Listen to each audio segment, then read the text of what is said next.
That's going. That's going. Oh, I'll click it as fuck. I shouldn't have eaten that chocolate.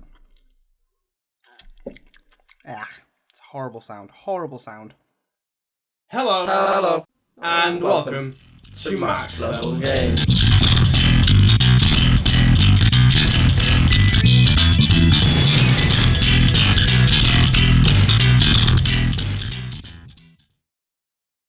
How are you doing, ladies and gentlemen, and welcome to this week's installment of the Max Level Games podcast. I'm your host for this week, James Walters. Liam is on holiday this week, so rather than leave everyone without an episode, I just thought I'd handle this one by myself, so aren't you guys so lucky? For those who don't know, this is a usually weekly podcast where we sit here for, well, it really varies. It can be hours, it can be half an hour, it can be less. It depends, really. And we just talk about films, games, comics, geeky things, anything and all things, really. The variety of things covered, we like to think. So yeah, that's what we do. It's worth mentioning, if you might not have noticed, it's a bit of a mature podcast. We don't tend to sugarcoat things unless those things are donuts. So you're probably going to hear some choice language. You've been warned now, just so you know. You've been warned. Hello. So it's still really very hot in the UK. I don't know if you guys know if you're from the UK or not. If you're outside the UK, we are in the middle of a fucking long heat wave. It feels like forever, but at the minute it's probably just been like a week and a half, maybe 2 weeks. That's why I've got my nice ice cold water bottle here. You may hear it banging around every now and again. I do apologize, but it's so hot, and you've got to hydrate. You gotta stay hydrated, guys. It's really hot out there, so I will probably cut most of those out. So, but anyway, first part of the podcast, as we always do, games we've played. So if you watched or listened to last week's episode, you'll know that I started playing Gravity Rush 2, which is obviously a sequel to the first Gravity Rush by the 2 on title. And in this last week since, I've actually managed to finish it.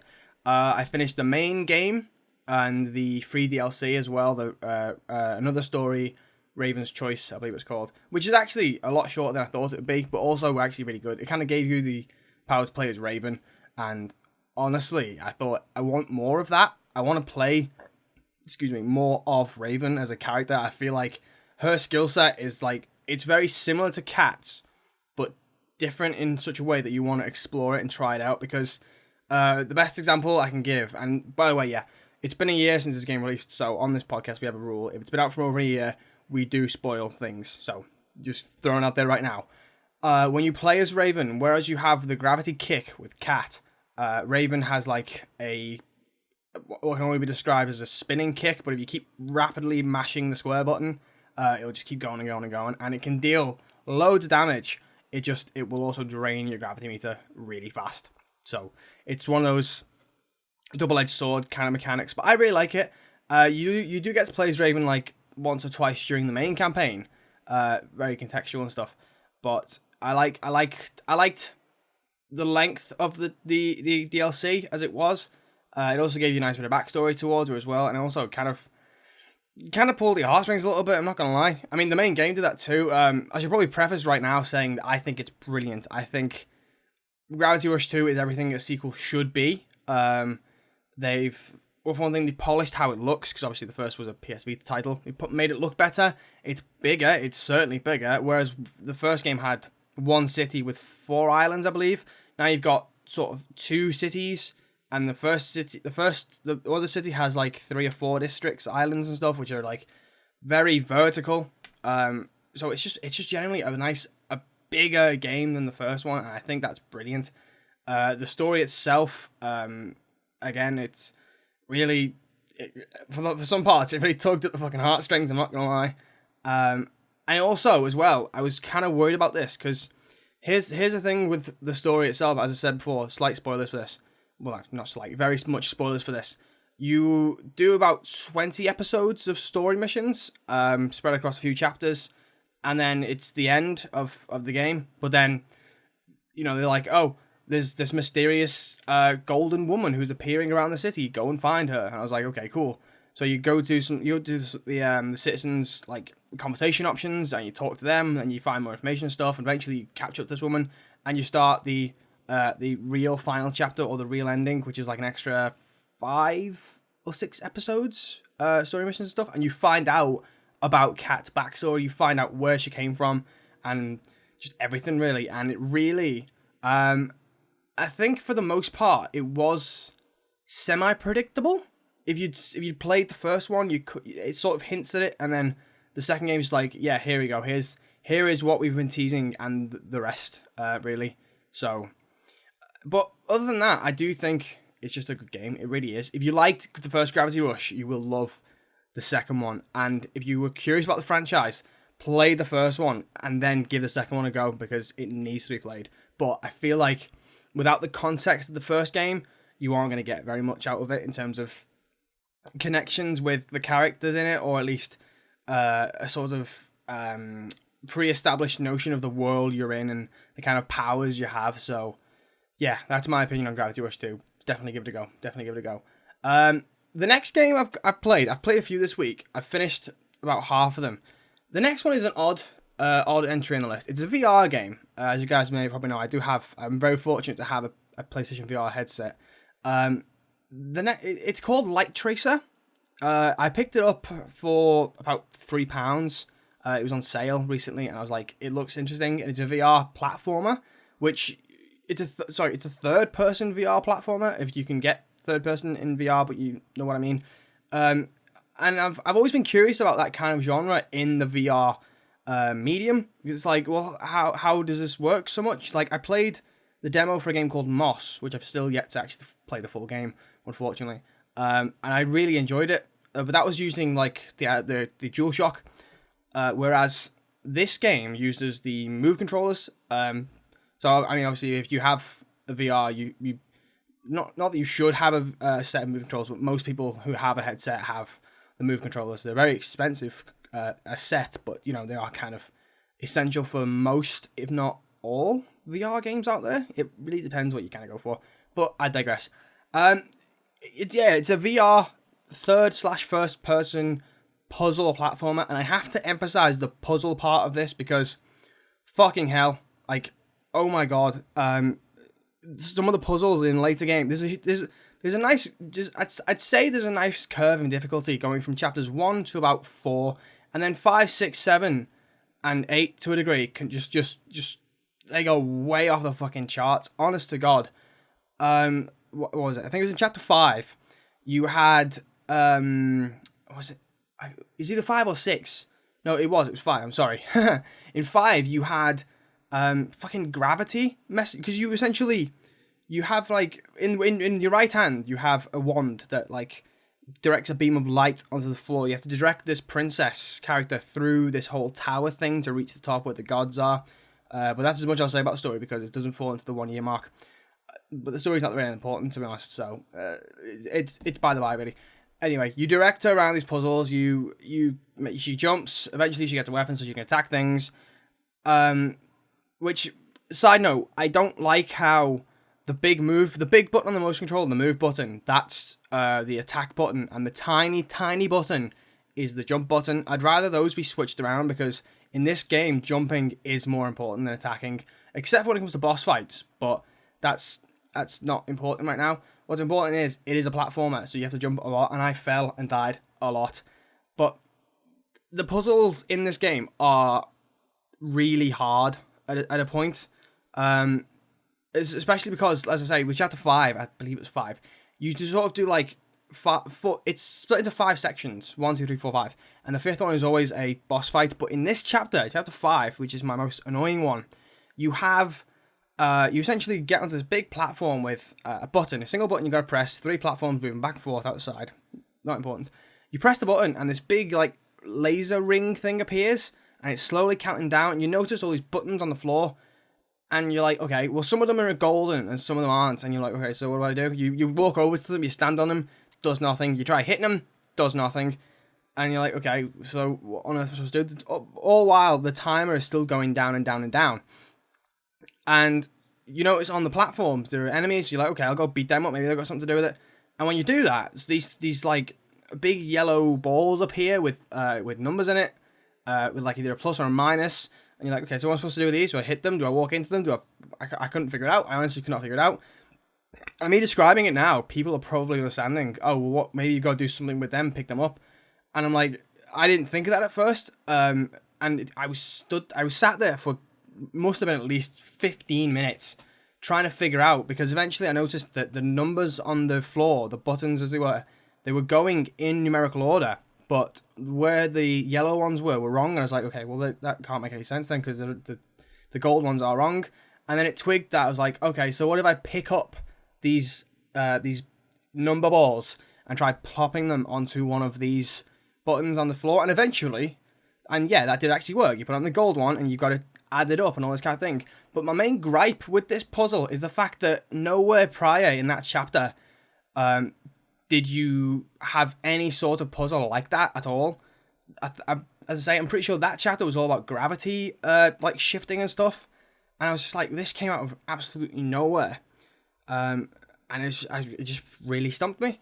The same thing happened with the following chapter, actually, where you walk across platforms with like a lever, and there's like little light bars on the floor, and you're like, okay, what do they do? Do I hit them? Do I stand on them? You try pulling the lever, nothing happens. And it was only when I'd accidentally, just like holding the controller in a certain way, that the light beam hit the lever, which had a crystal thing on it, that it started to glow like a colour of the bars. I was like, so I've got to hold on to the light to charge up the beam, then pull the lever so a staircase appears, and it's like, it only sort of dawned on me after it happened. I was like, that happened in a cutscene before this chapter, so that's what they were getting at. But if, like me, you sort of you kind of stopped and took a break after that, because I should preface as well, as much as I can argue that I'm sort of more accustomed to VR these days, and it doesn't really affect me that much in the head. This game kind of got a bit trippy at times, so I had to take regular breaks, obviously. If you're like me and you took a break there and you just sort of completely forgot about that cutscene, you're like, what on earth are these fucking things, and how do I get past this bit? So, but all in all, it is actually really good. With the price I paid for it, I'm more than happy with it. In fact, I probably would go as far to say, if I'd known what I was getting into, I would have paid full price for it. It's only 8 chapters long, or, well, 7 and a bit of a chapter long. But if you've got a VR headset and you've got motion controllers, this is definitely worth a pickup, I'd argue. Especially because it's just, platforming in VR is a very interesting genre.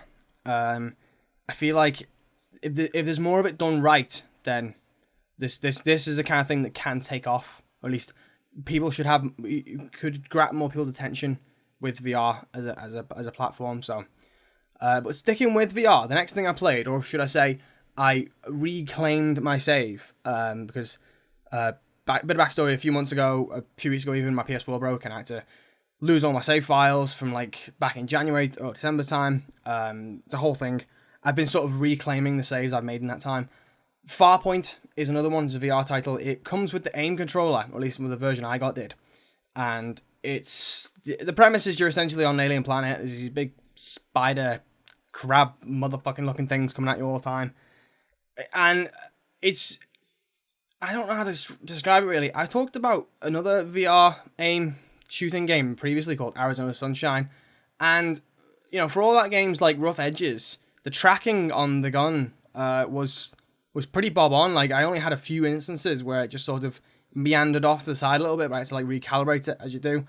But with Farpoint, I feel like it's sort of not tracking too well, which is ironic considering this game was sort of designed to push the VR aim controller sales. So it's not the greatest, but otherwise I think it is good. It's just, I don't know how to best describe it, as it's playable. It's obviously playable, but you don't, for the most part, you don't want to keep playing it. You finish a section and you're like, okay, I'm done now. I'd rather go play something else. I've literally gotten back up to where I was, which wasn't even that far, probably in like the retrospect of the entire game.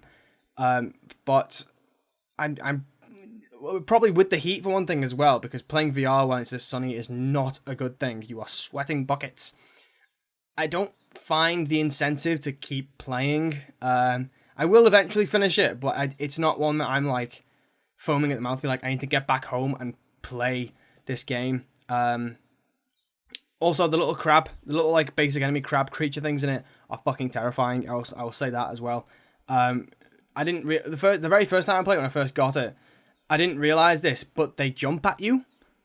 So like I first thought it was like the kind of swarming enemies, who were just gonna wait till you get close, start nibbling at your ankles. But no, from like maybe 5 feet away, they'll just sort of like roar as best they can, for insects and things, and then pounce straight at your fucking face. And the first time I did it, like back, way back when, I shit bricks because I didn't expect it at all. I don't know what I expected, but I didn't expect that.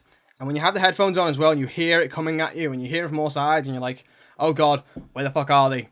Trying to aim your gun at them, which, as I say, tracking not the greatest, and then take them out, and while they're in the air, it's manic. It really is. All in all, I'd say that it's an odd one because it doesn't really work with the controller it's designed for so well. Not at the best of times, at least. But at the same time, I feel like if you're sort of on the edge about getting like the aim controller, which is like probably another extra £60 to £70, I'd still say Farpoint is sort of the way to go.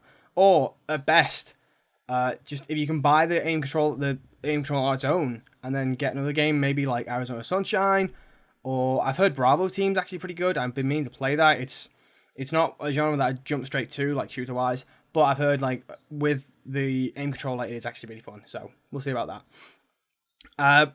Nearly there now for the games played. I've played a lot this week, as I say. I've been playing the hell out of Lego Harry Potter years 1 to 4. I should preface, this is the remastered version that came out last year.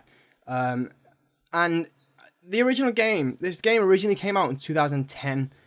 I've mentioned before, I'm a big fan of Lego games. I've played pretty much all of them.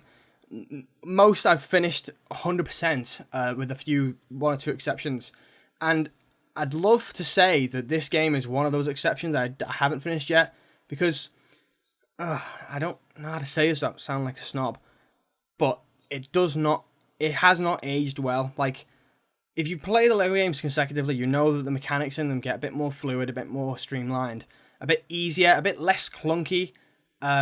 This is back before the big changes, because, as I say, from where they started out to essentially Lego Batman 2, the Lego games were virtually indistinguishable apart from characters, setting, story, all this kind of thing, and they always felt heavy, and like some of the trophies that you can do in the games now, they're sort of like trivial, but they're trivial but not like time consuming. Like, you essentially, well, there's the obvious ones for collecting all the like characters and bricks and stuff like this, but then there's also like funny ones like in Lego Marvel Avengers, for example. I think one of the trophies was have the Human Torch and Lego Marvel Superheroes, I do apologize, have the Human Torch and Captain America in the same party, like player 1, player 2, and the trophy was called Don't I Know You From Somewhere, and that's obviously a reference to the fact that Chris Evans played Human Torch back in 2000 and something.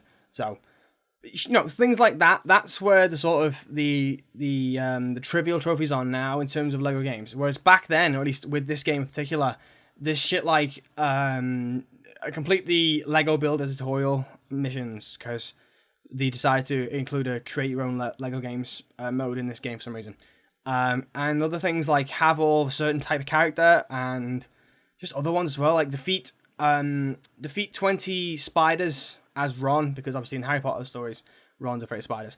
But the problem with that is you only encounter spider enemies in like 2 levels, and to the best of my knowledge, off the top of my head, those spider enemies appear halfway through the level. And as I say, this is one of the older Lego games, so when you go into free play mode, you're instantly in the start of the level. You can't jump to a certain section like you can in current Lego games, which is really irritating, and is, again, really time consuming. So it's things like that.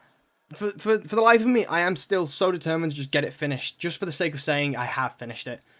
Other than that, I would just say that I don't know why they even remastered these Lego Harry Potter games. There's honestly, like, remastered the Lego Batman games. Like, the first one, as I say, it's one of the older ones, not the best, but the second one was great. The third one was obviously on the current gen console, so it's still good as well. Without sounding too like judgmental of Traveller's Tales, who make these games, everything before Lego Batman 2, just either forget about it or redo it rather than remaster it, redo it. Because as well as that, these are the Lego games back in the day that didn't have voices, so you just keep hearing the like little grunts, like all these sounds, and it really brings you out of the experience. At least with like the likes of the Jurassic World Lego games, and they use actual dialogue from the films. You still get a story, and you're sort of engaged with it. Whereas hearing Harry Potter go all the time, it really just takes you out, and you just kind of like turn the volume down every time you play it. So, but that's my opinion on Lego Harry Potter. I've finished the story. I'm just going for the 100% section, and then I will play the next game in that collection, which is years 5 to 7, but not for a while. I'm giving it a break. I'm definitely giving it a break. Play something else. But sticking with the magical theme though, I played a demo for a game that came out late last year. Now, say what you will about Bandai Namco and the kind of games they publish, because they do sort of tend to publish a lot of games, a lot of anime-related games. This was one I never had like any sort of inkling towards or any strong opinions on. I just kind of saw it and was like, yeah, why not? I'm kind of stuck to what to kind of go towards next. And so I decided to download the demo for Little Witch Academia, Chamber of Time.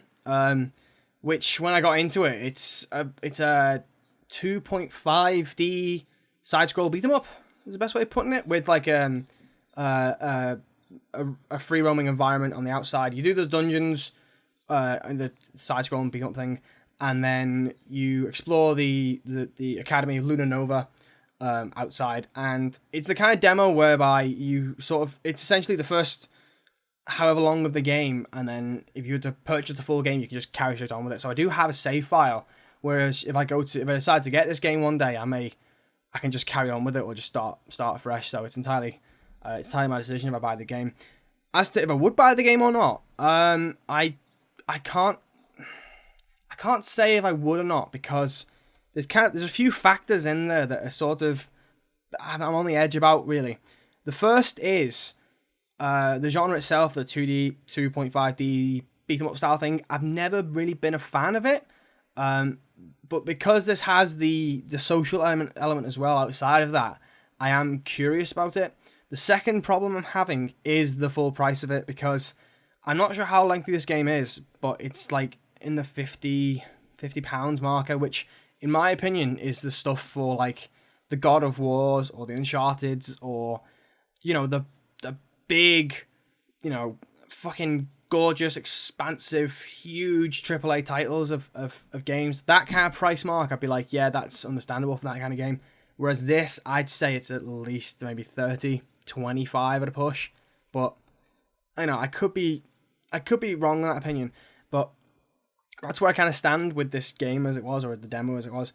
It's free to pick up anyway, so if anyone else is curious to try it, then by all means go out and download it as your own leisure. I believe it's only on PlayStation and PC though, so sorry Xbox guys, you don't get this. You don't get this game. But with playing the demo, which is going into the next section as well. By the way, last week I sort of sprung it on Liam that there's going to be a new segment now on the podcast where we talk about anything we've watched, if it's significant.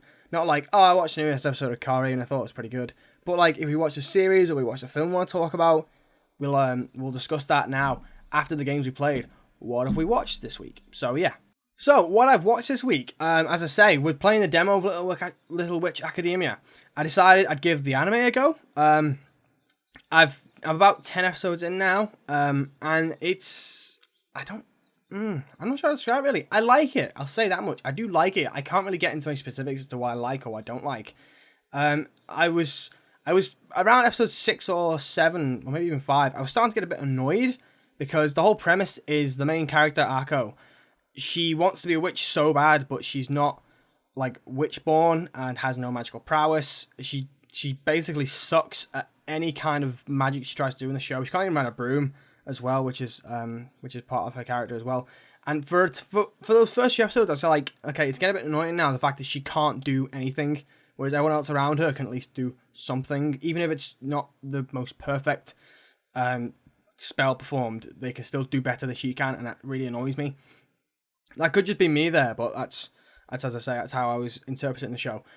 But later on, it starts to she starts to get better, which I'm looking back on it, I'm like, okay, this is probably the whole point, is that you join her on this journey where she's not so great at the start, but you follow her to get to where she wants to be.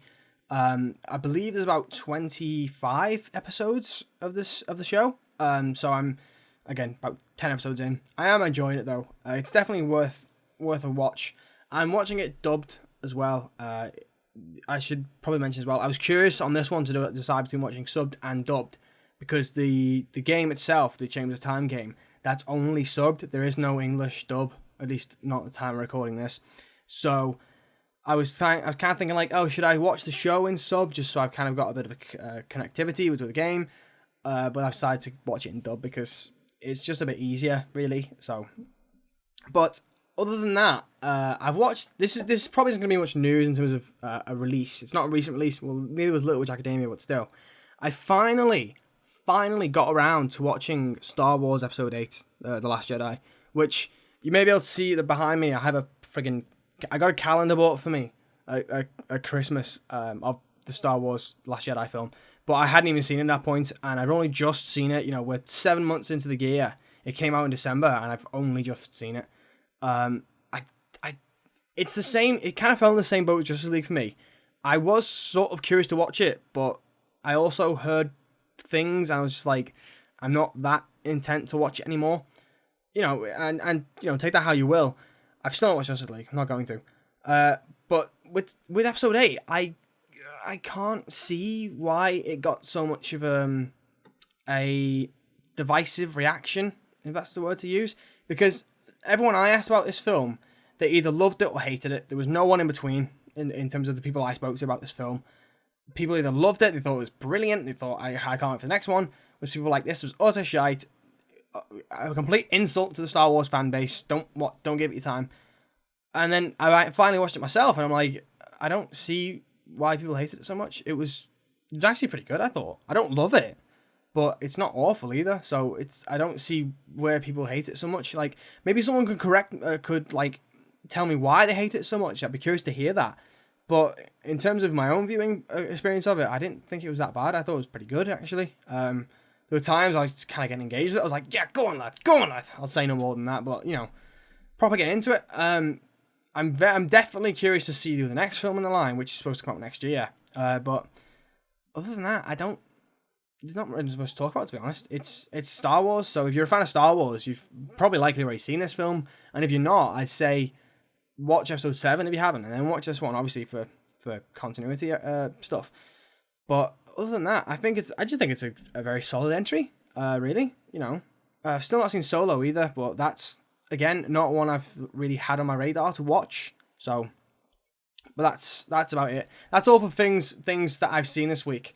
But the next two sections of the podcast, which is, if you're a regular listener, you'll know what's coming up next. This is the news section, because a lot of things go on in the week, and we try to cover as much as we can, especially the things we find interesting. So the first section, we divide it into two sections. The first is films and television and stuff like that, and the second section is games. We finish off with games, and then that's it for the podcast for each week. The first section is films, and there's not as much news about films as there was last week, but the things we've got are sort of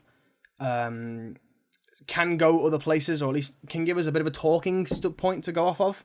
So I'll kick things off with some great news. If you're a fan of Disney and Marvel and Star Wars and all things superhero, the Department of Justice and the antitrust guys who we covered a few weeks ago, saying they sort of block big companies from becoming monopolies in certain areas of business, they have approved Disney to buy Fox. And obviously Fox have already accepted the latest bid, and Disney are okay with the government to do so. So it's, for the most part, unless Comcast comes back with like a fucking ridiculous hundreds of billions of dollars of bid to give to Fox, which I doubt that would happen because it's probably more than they're worth.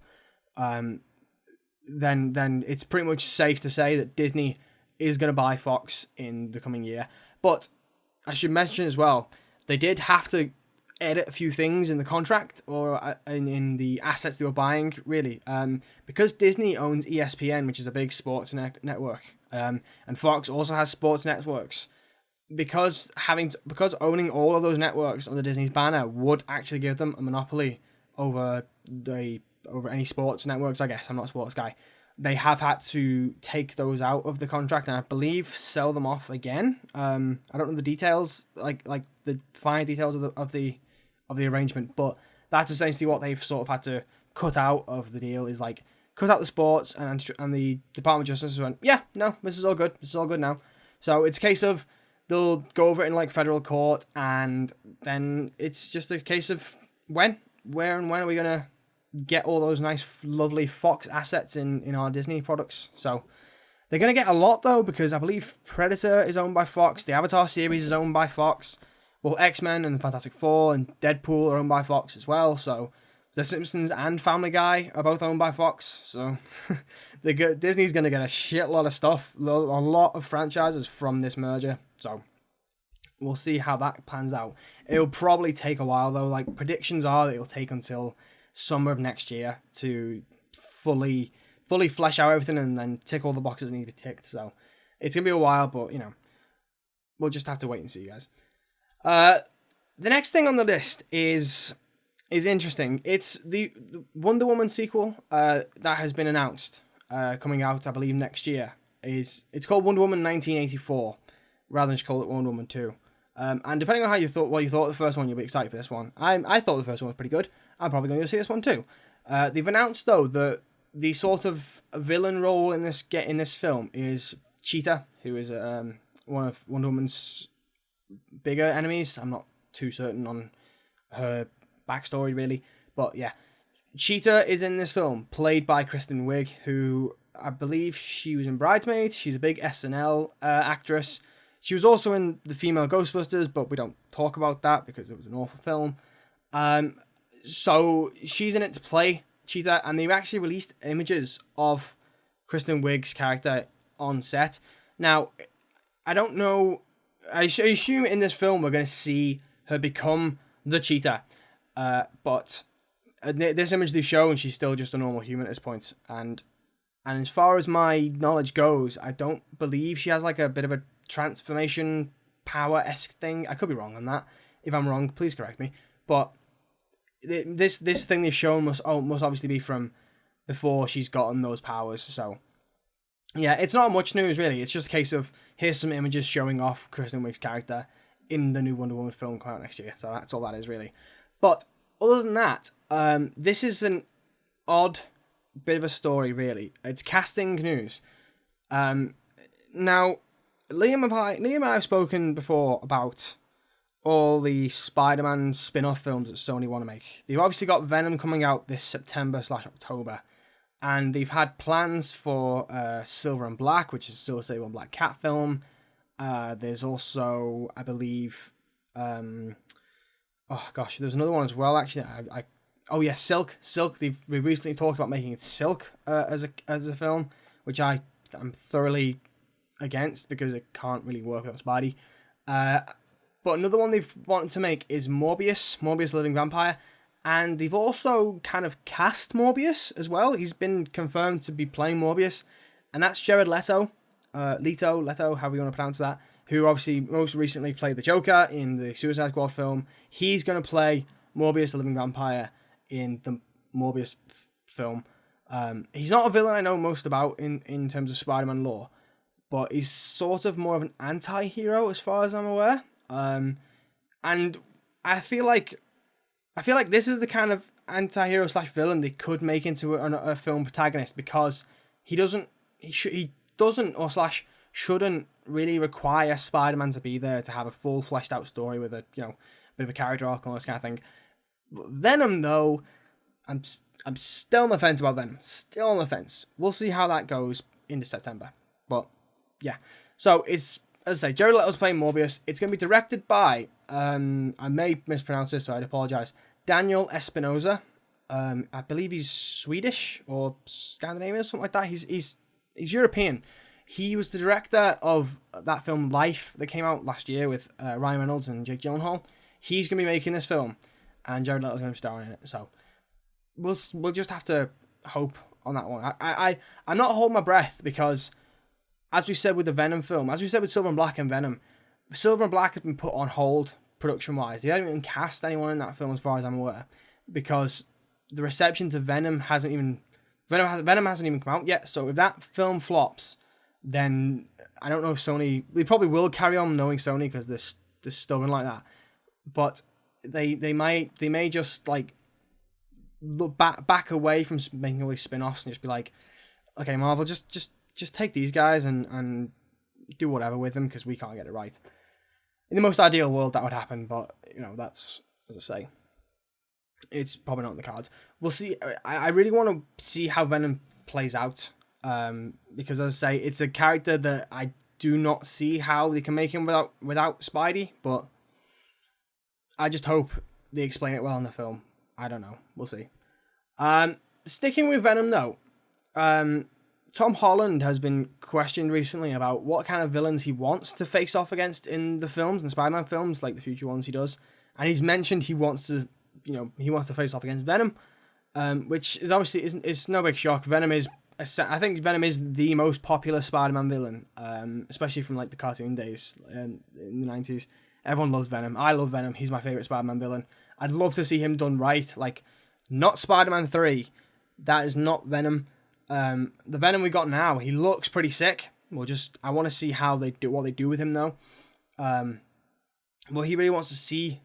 Holland really wants to see Venom like pitted against Spidey in the films, and for all we know, he might actually do that because it's been touted a few times to do with this Venom film, or at least according to Collider, that Venom is part of the MCU. He is part of the Marvel Cinematic Universe, but I don't know.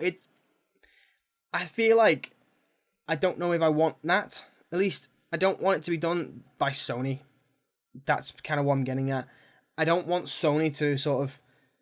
They could even be just saying like, "Oh yeah, this is a Marvel film," and Marvel could be like, "Yeah, sure, it's a MCU film." But then the film comes out and does terribly. It's like, "Oh no, it's not our MCU. No, that's the Sony's MCU that they're trying to make and failing horrendously."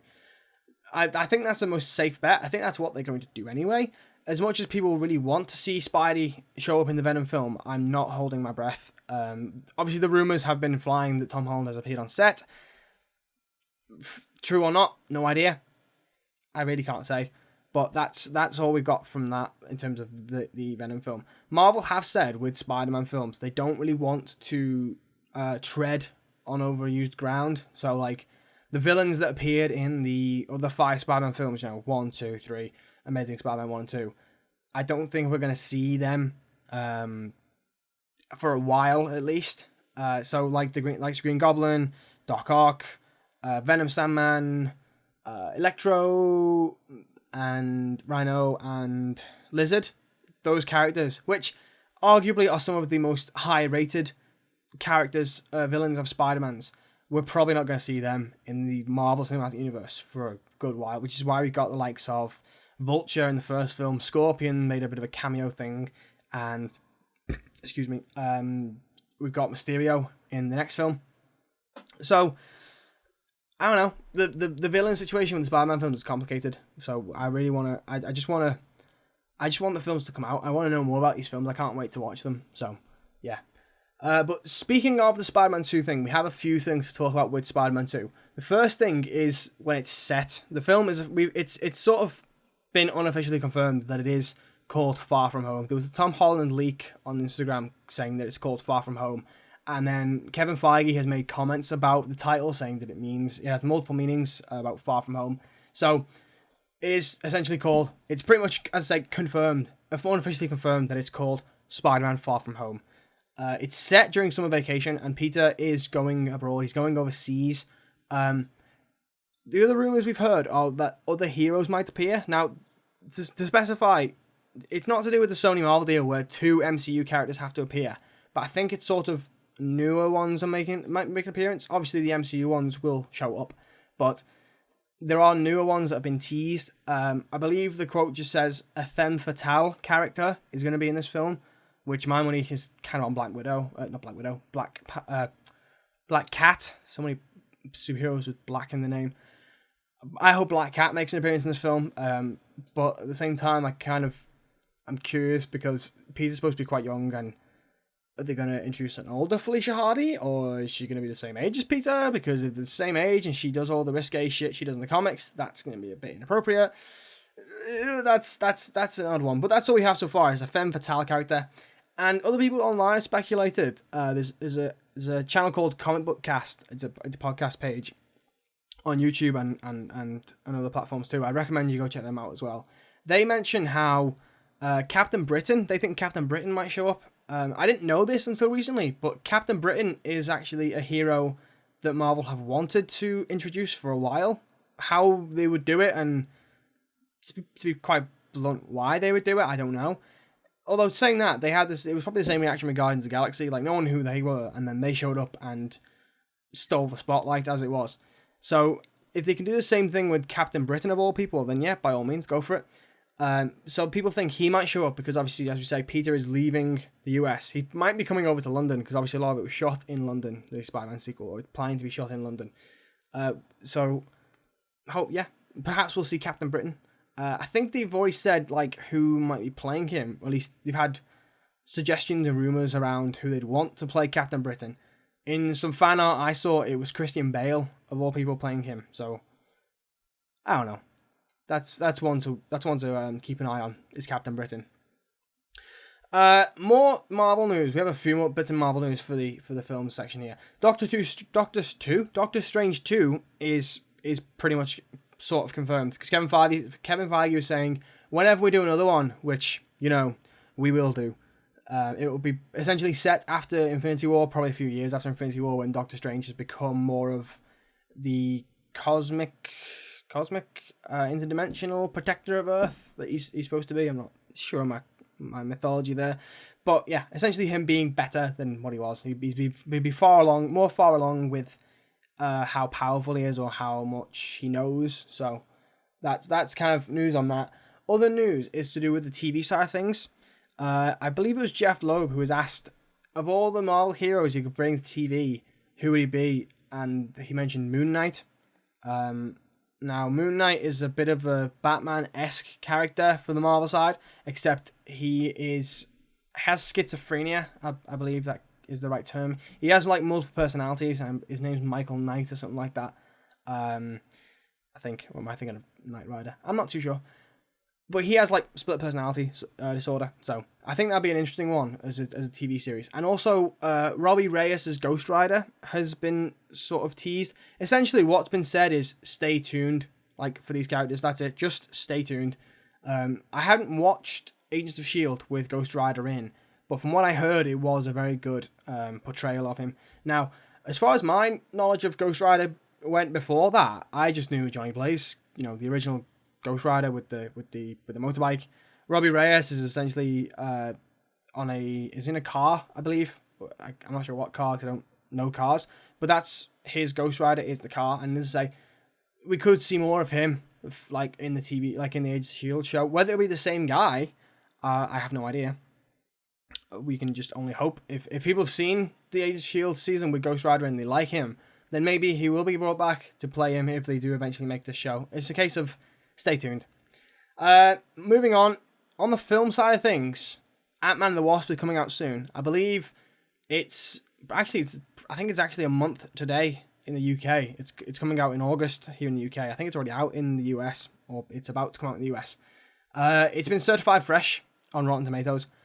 I don't use that site personally. I don't ever usually give it any sort of recognition in terms of getting an opinion on a film or any kind of media. I don't go to these kind of sites to get any scores. If there's a score to worth mentioning, like we did once with the God of War scores, then I don't touch these sites. But for those of you who do go to these sites regularly to sort of get an insight into the films you're curious about, then yeah, Ant-Man and the Wasp has been certified fresh, for whatever that means to you guys. So, future plans for Marvel, as we already know, they're planning to bring in more superheroes and more, maybe the unknown, less known ones, and some more like female superheroes. They've talked a few times about bringing in more female characters.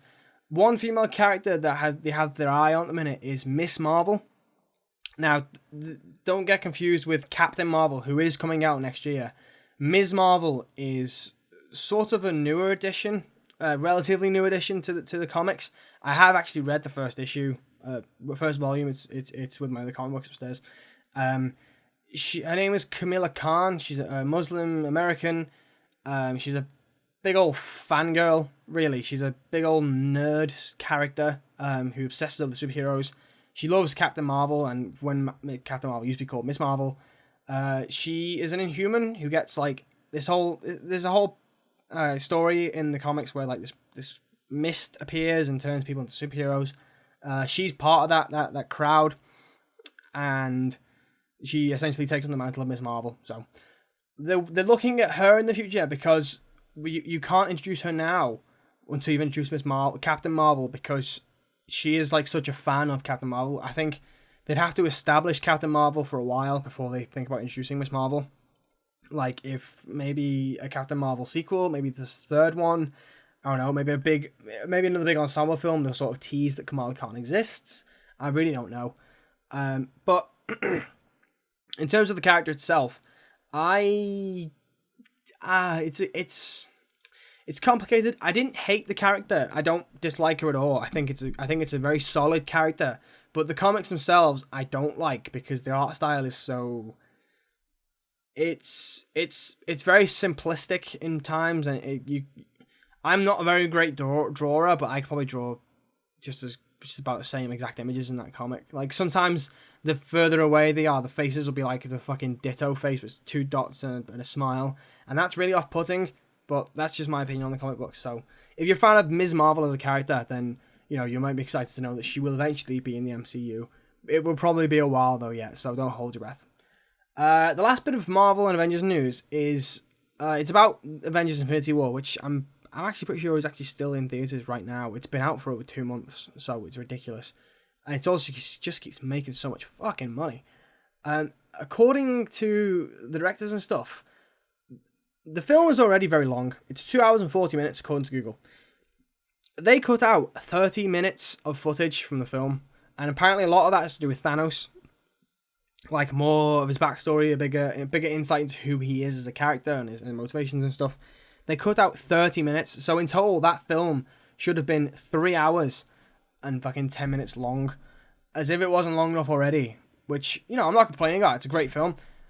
It apparently was even longer. So maybe if when the DVD releases probably later this year, they'll have an extended cut, and if they do, I will sit there for however long it fucking takes and watch the entire thing just to see what's new, because 30 minutes, that's a lot to cut out, especially if it's like the backstory to a new important character that we're getting introduced to. So I don't know.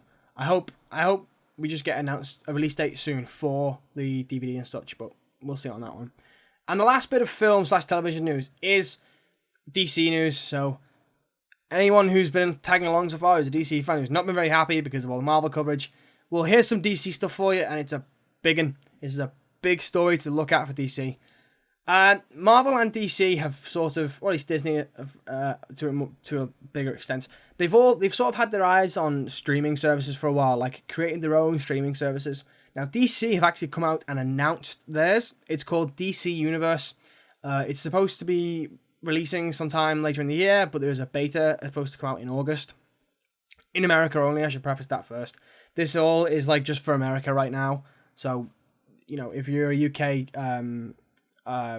if you're in the UK like me, then we're gonna have to wait a bit longer. But it will come out to us eventually, just not yet. That's all, just not yet. So, the reason that they've talked about it now is because they have a lot of things in the works for it. The whole draw of this DC streaming service, DC Universe streaming service, is their original content. The live action Teen Titans TV show that's been talked about for a while, that's had some images shown off, and it's been said that it's only going to be on this service. I think you will exclusively get it on this service, or it could be like a first come on this service and it'll come back to TV eventually. There's also going to be Swamp Thing, they're making a TV show about Swamp Thing.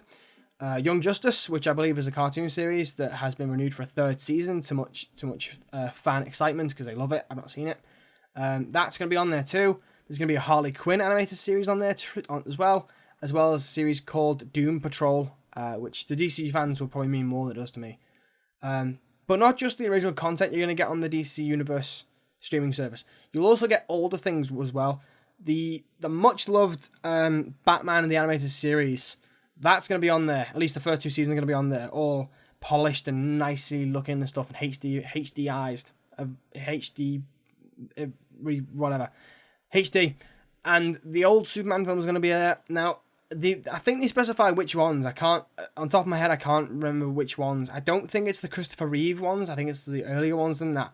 But we'll have to see when the service rolls out eventually.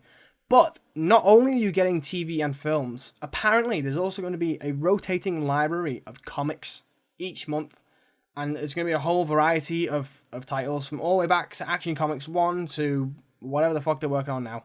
You're going to get a rotating catalogue of comics each month to read. But wait, there's more.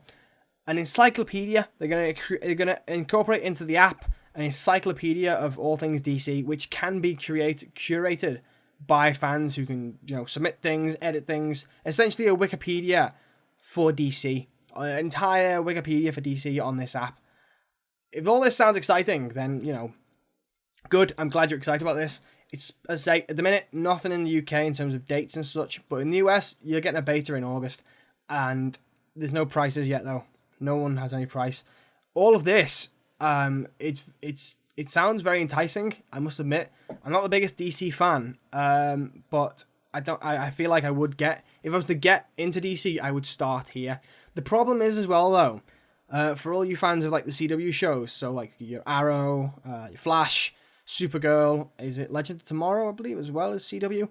All of those shows are kind of tied with Netflix. They have a deal with Netflix to have these shows on Netflix, so those, the pre-established TV series for DC that everyone loves, they're stuck on Netflix, so if you want to watch them as well as these new things by the time the DC universe comes out, you're going to have to pay for like 2 different subscriptions, which is not the greatest situation to be in, but hope maybe they'll work something out between now and then to have those CW shows eventually make it onto their own streaming service. But we'll have to wait and see on that one. And the last section of this week's podcast is the gaming news. We have a lot of gaming news to go through, just about as much as the film news, to be honest. It's just in smaller bullet points.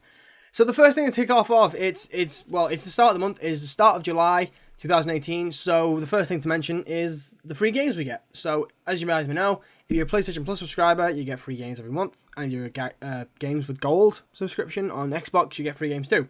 It works a little differently. I'll explain that later. But first off, PlayStation Plus. Now, there's been a bit of a confusion in this one. I'll start with this now. The PS3 titles are Rayman 3 HD, which is good because I've had my eye on that for a while. And this is where the confusion comes in, because when you go on to the store, it's a game called Extreme Exorcism for the PS3. It's like a 8-bit, looks like a bit of a beat 'em up, like arena style thing. I've not played it, obviously. But initial reports were saying it was a film called Deception 4: The Nightmare Princess, which when they announced it and they showed off the footage for it, I was quite excited because it looks pretty interesting. It was essentially like a trap sort of game. You'd set traps for people in like a dungeon, and you have to keep humiliating them and all these kind of things. It looked quite interesting, but then when you go onto the store, that's not the free game. In fact, on screen now, I have up the page for this game on the internet, and there is no option to download it for free as PlayStation Plus. Whereas when you go to Extreme Exorcism, it's there. So whether the sort of channels reporting on the PlayStation Plus games got it wrong, or Sony just suddenly switched it over last minute, I couldn't say. But those are the PS3 games. As for PS4, we're getting Heavy Rain, we've got out now because it's actually out now. Heavy Rain and the game called Absolver. Heavy Rain obviously is a PS3 title that got ported to PS4. We got Beyond Two Souls a few months ago, so you've now essentially got all of those games on one platform. You've got Heavy Rain, Beyond Two Souls, and Detroit Become Human, which is the most recent game from that studio. And then Absolver, which I'm not sure how to describe it really. It's sort of like a fighting game, but at least describe it from what I've seen. There's a lot of combat elements that are very important. But other than that, I couldn't really describe it. It definitely looks interesting. I'm definitely going to give it a go. But those are the games we're getting this month for PS Plus. Games with Gold. Now, as far as the reports I've seen for what games you're getting, it sounds like you're getting one Xbox One game to download from right now, and then another one's coming later on in the month. The same with 360 games. If I'm wrong on that, please correct me. But all in all, the games games with gold you're getting for July are Assault Android Cactus, which is a very odd title, I will admit. It's a very strange title. And a game called Death Squared. Now, those are the Xbox One games. The two 360 games, which are also backwards compatible, are Virtua Fighter 5 and Splinter Cell Conviction. So if you're a fan of the Splinter Cell series, then you're going to get a free game this month from Splinter Cell, which is fitting, because a lot of people talk about Splinter Cell, especially back in E3 last month.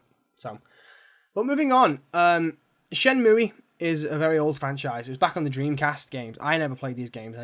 I've heard myths and legends about these games, but I never played them myself. With Shenmue 3 getting announced back when I think the PS4 got announced as a Kickstarter thing, they also said they were going to make a HD port of the first two games. They've also now announced when those games are coming out, and that's August 21st this year.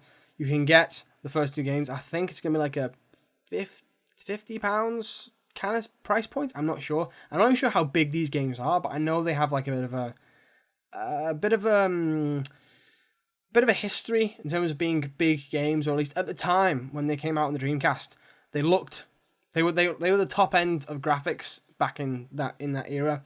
So if you're a fan of those games, obviously, or you're just curious to try them out, then they're coming out in August. But some news has come out as well about Shenmue 3. Now this one is quite shocking, I will admit. Not so shocking, but at least it kind of makes me go, whoa, hang on, what? Because the PC port of Shenmue 3, this isn't about the requirements stuff. This is more about how much it's going to cost you in terms of memory.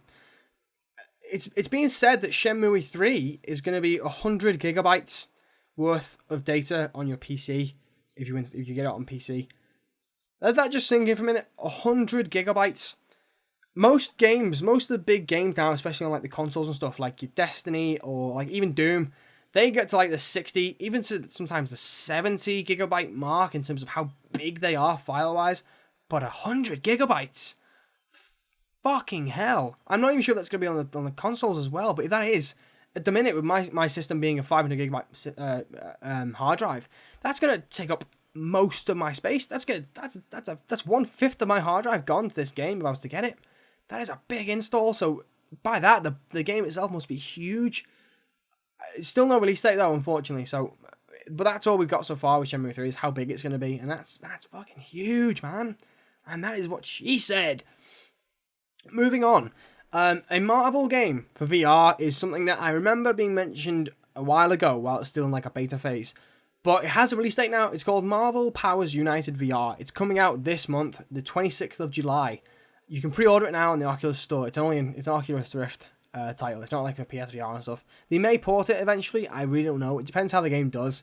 But the news here is that, yeah, you can pre-order it on the store. It's coming out July 26th. $40 as well.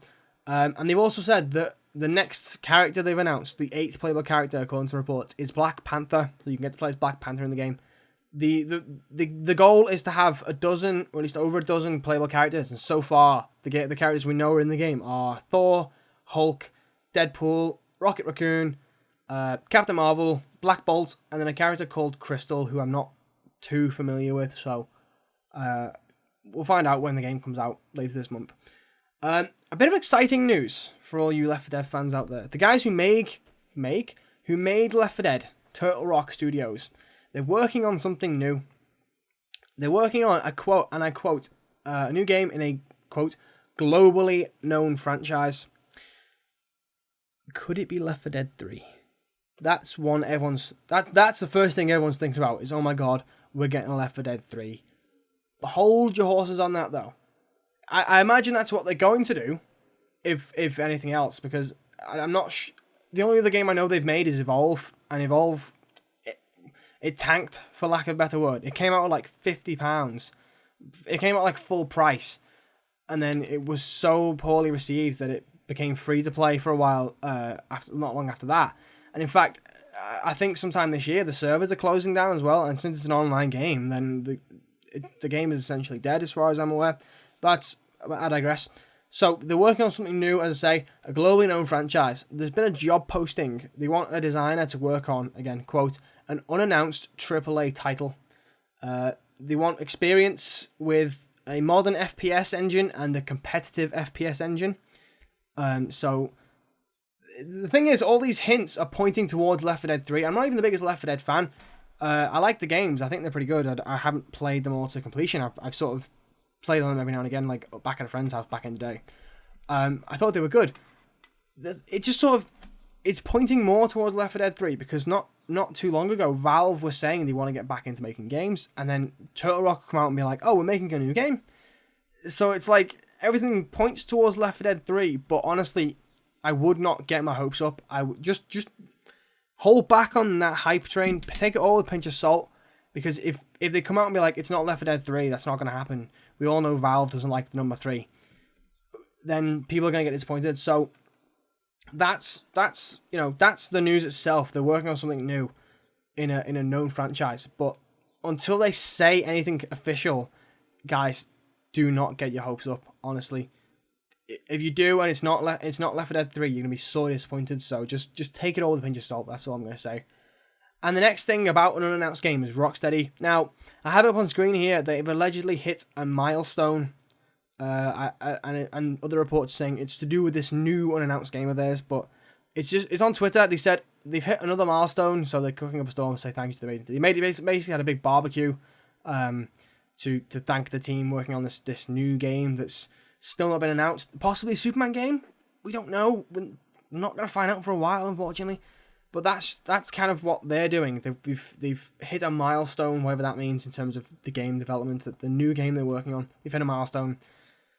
So we'll just have to see how that goes. Now, another thing. This is going to sound like an April Fool's joke, even though it's definitely not April. Google are apparently working on a gaming system. I think it's going to be like a home console style thing. But it's set for streaming. They're going to stream games, so kind of like Xbox Game Pass does, and PS Now as well does, with streaming games and stuff. That's what they're aiming to do with this console. That's all that's been said at the minute, is it's a streaming service. So are they going to be games that's already been released? Like, are they multi-platform games? Are they going to make their own games? Like, Google has the money to invest in developers to make first-party games for, I don't know, the Google box. That's what it's going to be called? I don't fucking know. So if they do eventually make their own system like this, are they going to have games you can't get anywhere else? Because that'll be an incentive to buy it. And if it's just a gaming system to stream other games that are already out on other platforms, then what's the point? Because at least if you buy them on other platforms, you have them installed on the console. You don't require internet to play them. Whereas the risk with streaming games is that if you have poor internet, you're not going to be able to play them very well. We'll just have to see how that goes, really. But that's all there is at the minute. It's just that Google are working on something. I know Atari is still working on their new system thing, but I don't know how that's going either. That sort of got announced and then died down slowly, so I don't really know. But speaking of new things, though, this is both exciting news and I'll get into why it's not so exciting in a minute. Crash Bandicoot, the Insane Trilogy, it launched a few days ago on Xbox One and Nintendo Switch. It's now officially on all, the big platforms out there for gaming. I think it's on PC too, I'm not sure. They announced, with the new release of this game, or the re-release, should I say, they added a new level. This is the first brand new Crash Bandicoot level in the old, at least in the old format of Crash Bandicoot, in nearly 20 years. It's called Future Tense. It was a free update for PlayStation. It should have already come bundled with Xbox and Switch, as far as I'm aware, like when you buy those games. And I don't like it. I don't think it's very good, personally. That's the disappointing side of this. The good side is, there's a new level. Go give it a try. It's a free install, so why not? But I'm not too keen on it. And I'll say why. Because, and this might sound daft, but the original Crash Bandicoot games and all the levels and designs, stuff like that, they all had a certain charm to them, if you catch my drift, if you know what I'm saying. Whereas this doesn't. So it's good because it's more Crash Bandicoot. So if you're a big fan like I am, as you can probably tell with the Crash Bandicoot tattoo on my arm, then it's more Crash Bandicoot, so you can play a newer level in the older games. But looking further ahead to the future as to Activision wanting to make more Crash Bandicoot games, I don't know. It sort of sets a bad precedent, because if this is what we're gonna get, like more of all this, I'm not too excited. If they fix it and make it better, because as I say, it's not awful. It really isn't. I sat playing it with a friend of mine, and she thought it was really good, whereas I was just like, it's just okay, really. That's all it really is. It's nothing to write home about, and it's nothing to, it's not like you hear this news and you're like, I must download this immediately. It's okay.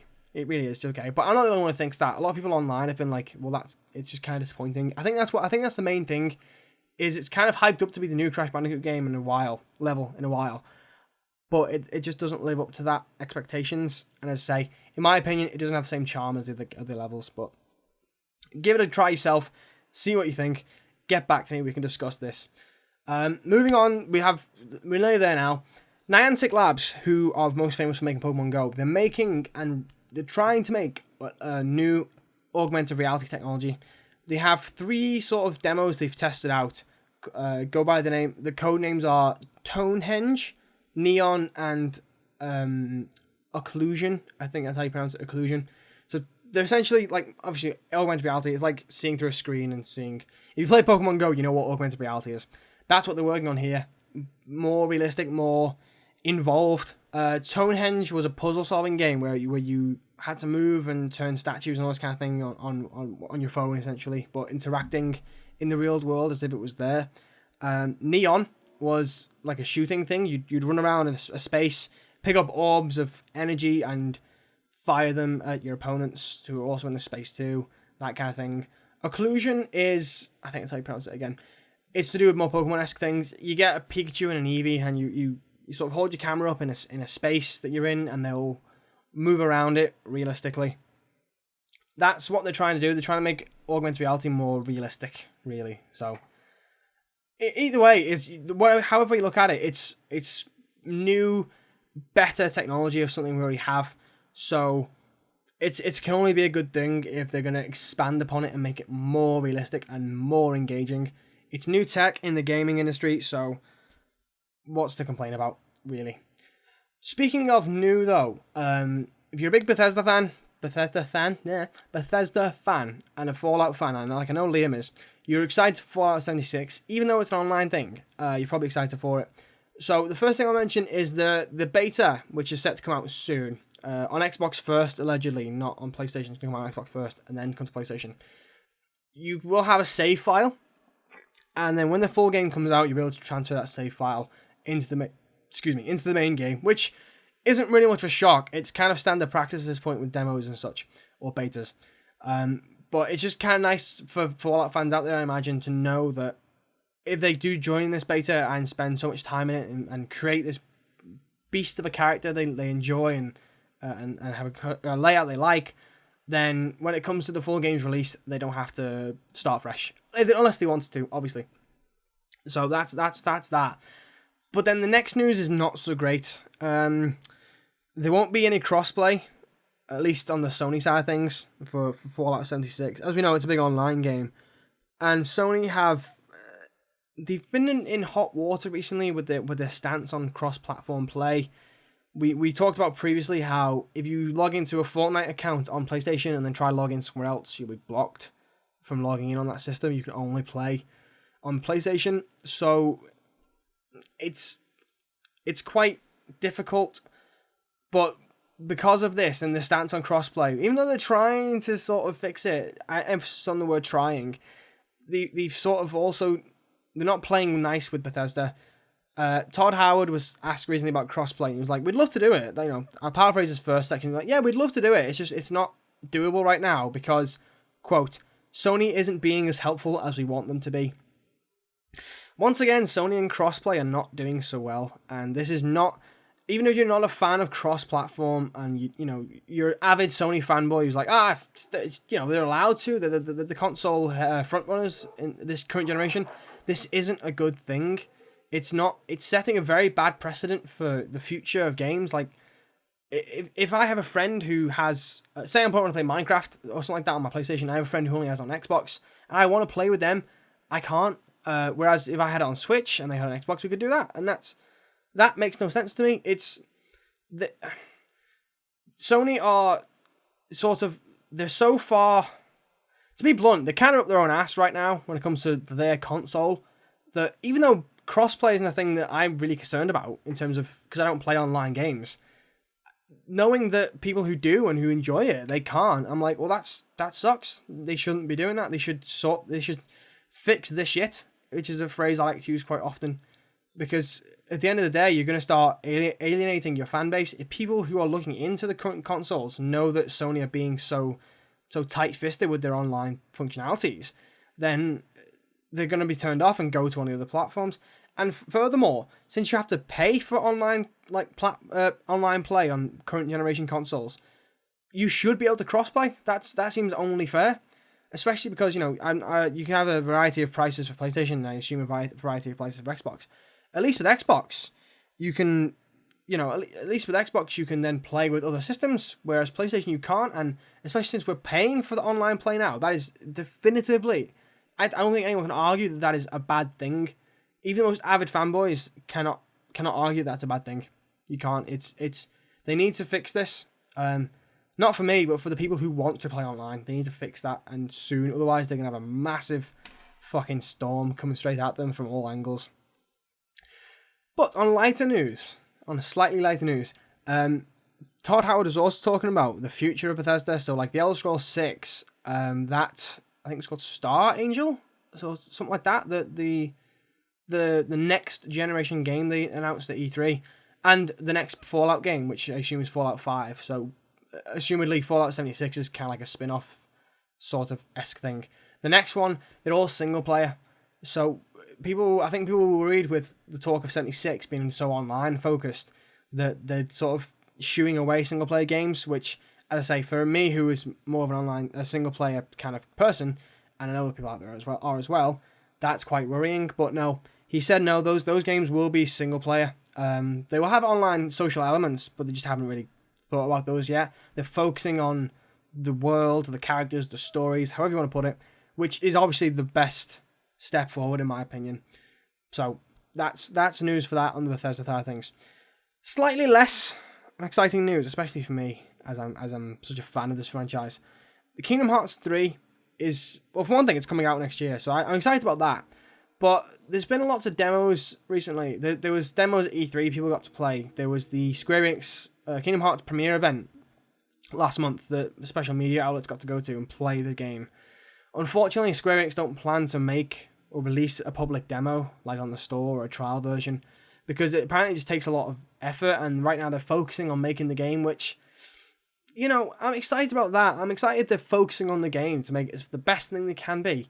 But at the same time, I'm like, can you not just throw us the Olympus demo? Like, surely you can just throw that onto the store at some point and just give us that to play. I'd be happy. I would happily sit there and play that demo over and over and over and over again, just because I want to play Kingdom Hearts 3 so bad. But again, as I say, unfortunately, they don't have plans. Tetsuya Nomura has no plans to release a trial demo thing of Kingdom Hearts 3, which is a shame. But the game comes out in just under half a year, so we should be all right. I can hold out till then. Personally, I can hold out till then. I don't really want to, but I can do it. We've waited this long for Kingdom Hearts 3. Fuck it, we can wait a bit longer. Goddamn. But other franchises that we love, or at least that I love especially, which are sort of stagnating right now. Stagnating. They're not doing much right now. Is the Uncharted series. Naughty Dog's.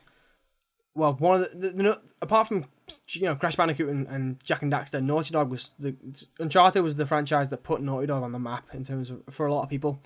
And the person who wrote like the first couple of games, Amy Hennig, she was talking recently about how she thinks the series could carry on. It's been out for a while, so as I say, our year rule on this podcast. But Uncharted 4 sort of had a nice ending. It had a very definitive ending for Nathan Drake's story.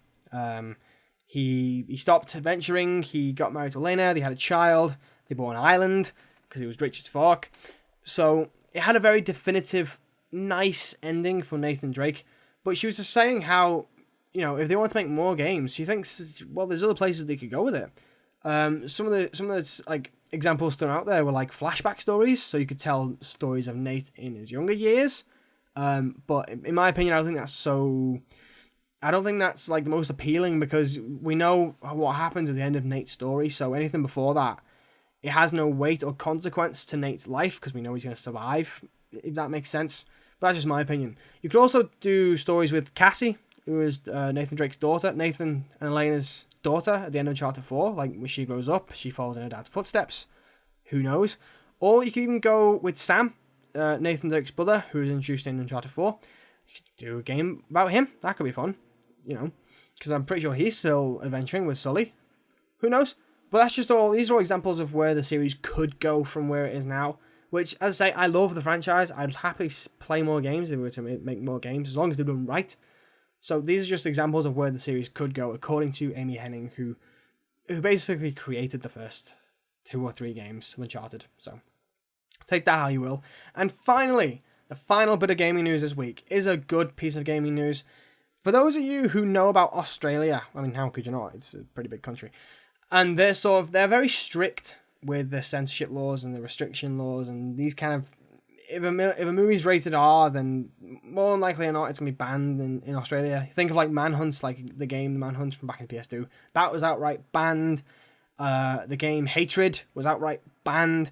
And recently, the horror survival game called We Happy Few, which is set to come out sometime this year, that was outright banned. But the good news here is it's no longer banned.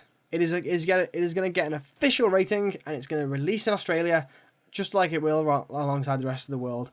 It's going to get an R plus 18 rating. The main problem they had with the game was the drug references, like the pills, the joy pills. It sort of, there was like a whole report on it. It's like it sort of incentivized taking it to make things easier. So that's where they were like, this is sending a bad message to Australian citizens. So that's why they outright banned it. But they've sort of revoked that and been like, we'll give it the highest rating. So it's like only adults who know better can play this game, which it should really have that already. It's a horror game, so I'd imagine it should have that already. But yeah, essentially it was banned. Now it's not, which is great. The less games getting banned, the better, in my opinion. That is a good positive note to end this podcast on. And thank you so much for listening, guys, and watching along on YouTube. It's been a lengthy one. It's been a warm one as well. As I say, we're in the middle of a heat wave, so I'm sweating my fucking tits off. But thank you so much for sticking along with me on this podcast. I do appreciate it. I really do. Liam will be back next week. He'll be off holiday, and I doubt he'll have a tan. He's been to Ireland, so you won't have a tan. But we'll have Liam back. We'll discuss all the good things going on in gaming in the next week or so. If you want to keep up to date with us, though, guys, we do have a Facebook page. I'd highly recommend going on across to that. It's where we're most active. We do really appreciate it as well if you can go and give it a like. It really helps us out, especially on like YouTube and stuff, like subscriptions, comments, anything of the sort. You know, let us know how you think with anything we discussed today. Get back in touch with us and we'll have a conversation on these things. But as I say, thanks so much for listening. We'll see you guys next week. And the game. We all just lost it. We all lost the game, as we always do when you listen to this podcast. So, thank you and bye-bye.